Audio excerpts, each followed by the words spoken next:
मेरा व्रत है, मुझे बिल्कुल भी टाइम नहीं मिला, लेकर तो आई हूँ लेकिन इसको भिगो नहीं पाई हूँ। तो ऐसे में मुझे कुछ गरम गरम खाने का भी मन है, फटाफट बनाती हूँ, देखते हैं क्या बनता है।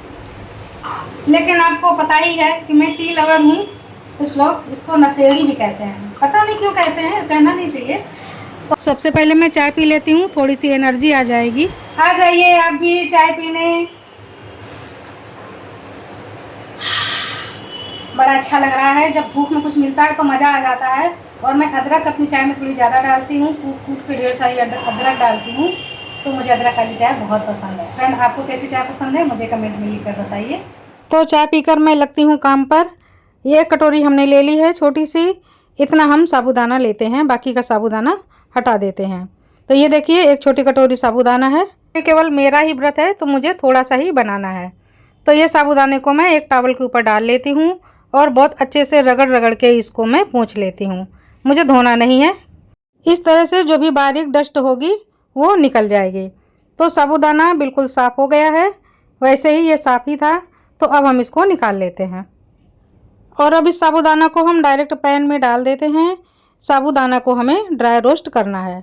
तो पूरे साबूदाना को हमने डाल दिया है। इसमें हम बिल्कुल एक मुट्ठी मूंगफली के दाने ले रहे हैं। ये देखिए, ये 1 टेबल स्पून या 1 मुट्ठी मूंगफली के दाने हैं, थोड़े से बिल्कुल डाल देते हैं।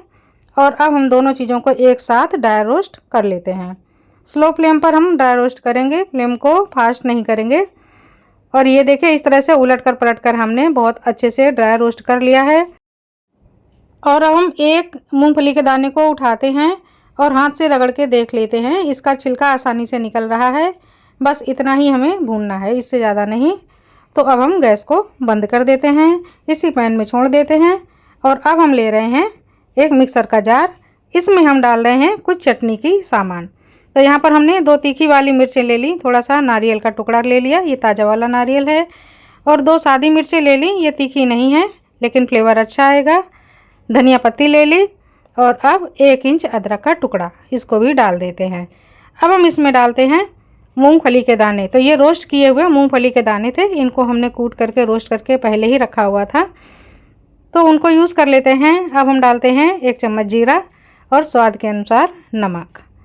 तो फ्रेंड, आपको जितना भी नमक चाहिए उस हिसाब से आप नमक डालिए। और यहाँ पर मैं 1 नींबू निचोड़ रही हूँ। मुझे चटनी थोड़ी सी स्पाइसी और थोड़ी सी खट्टी टेंगी फ्लेवर की अच्छी लगती है, तो मैं यहाँ पर पूरा 1 नींबू निचोड़ रही हूँ। छोटे साइज़ का नींबू है, पूरा निचोड़ देती हूँ। तो बस इतना ही हमने डालना है। थोड़ा सा हम पानी डाल देते हैं और पीस करके तैयार कर लेते हैं। तो ये देखिए चटनी कितनी बढ़िया पीस करके तैयार हुई है, कितना बढ़िया कलर आया है और स्वाद भी गजब का है। तो इस चटनी को तड़का देने की कोई ज़रूरत नहीं है, ऐसे ही रख लीजिए, ये बहुत ही गजब की चटनी है। तो इसको हम ढकते हैं, साइड में रख देते हैं और अब हम आगे की तैयारी करते हैं। तो अब हम दूसरा जार ले लेते हैं और उसमें रोस्टेड किया हुआ साबूदाना और मूंगफली के दाने को डाल देते हैं। तो देखेंगे ये हमें थोड़ा सा ज़्यादा लग रहा है, इसको हमने 2 बार में पीस लिया है। तो कुछ जैसे रवा होता है, सूजी होता है, उस तरह से हमने पीस करके तैयार कर लिया है, बहुत ज़्यादा बारीक नहीं होता है।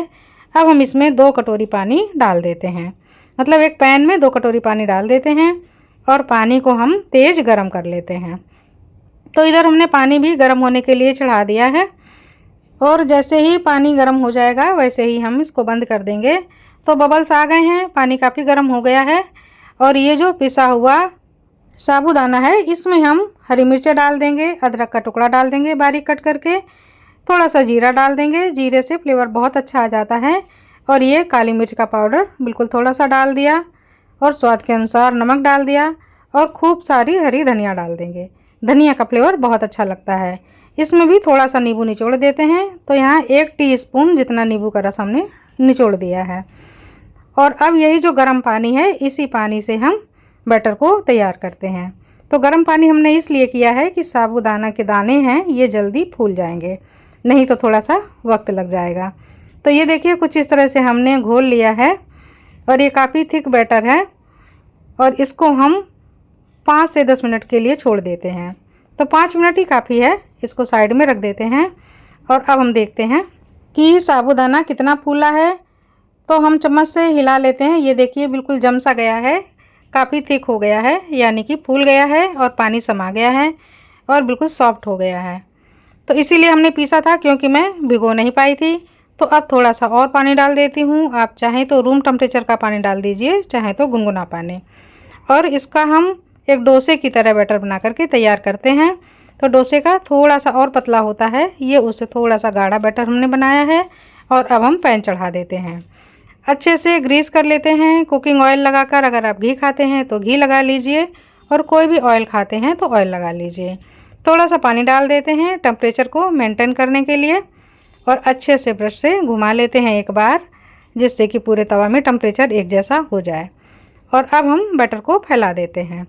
तो कुछ डोसे की तरह ही हमें बैटर को फैलाना है, बहुत ज़्यादा मोटा नहीं रखना है, नहीं तो टाइम ज़्यादा लगेगा।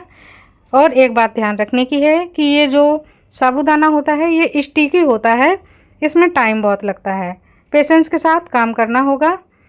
एक डोसा को बनने में 10 से 15 मिनट लग जाते हैं, और ये पहले डोसे में ज़्यादा वक्त लगता है, उसके बाद उतना वक्त नहीं लगता है। तो यहाँ पर हमने ऊपर से थोड़ा सा 2-3 बूंद तेल ऐसे छिड़क दिया है, और बीच में हमने कैमरे को ऑफ कर दिया था, थोड़ी देर पकने दिया था, फिर से चालू किया तो ये देखिए सूख गया है अच्छा खासा, और बढ़िया डोसा बन गया है। तो काफ़ी क्रिस्पी दूर से ही दिख रहा है। पहला डोसा है इसलिए थोड़ी देर में निकल पाता है, लेकिन उसके बाद जब आप बनाएंगे तो आसानी से निकलेगा।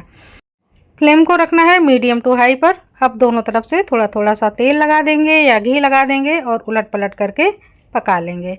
तो ये देखिए डोसा बिल्कुल रेडी हो गया है फटाफट खाने के लिए, और इसको मैं फटाफट सर्व करती हूँ, क्योंकि मेरे पास बिल्कुल टाइम नहीं है और मैं बहुत ज़्यादा भूखी हूँ। मैंने अभी सुबह से सिर्फ फल ही खाए हैं, कुछ और नहीं खाया है, और शाम को भी मुझे ज़्यादा टाइम नहीं मिला और एनर्जी हो गई है डाउन। मैं बहुत देर तक कुछ बना भी नहीं पाऊँगी, तो इसी को मैं टेस्ट करके आपको बताती हूँ। तो फ्रेंड मैं टेस्ट कर रही हूँ, देखती हूँ इसका फ्लेवर कैसा है, कैसा स्वाद है।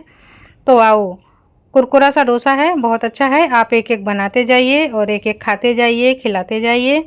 ये बहुत ही गजब के स्वाद का है, और चटनी भी बहुत टेस्टी बनी है। तो फ्रेंड मेरी ये इंस्टेंट साबूदाना डोसा की रेसिपी आपको कैसी लगी मुझे कमेंट में लिखकर ज़रूर बताइए। अगर पसंद आई है तो लाइक, कमेंट और शेयर कीजिए। नमस्कार।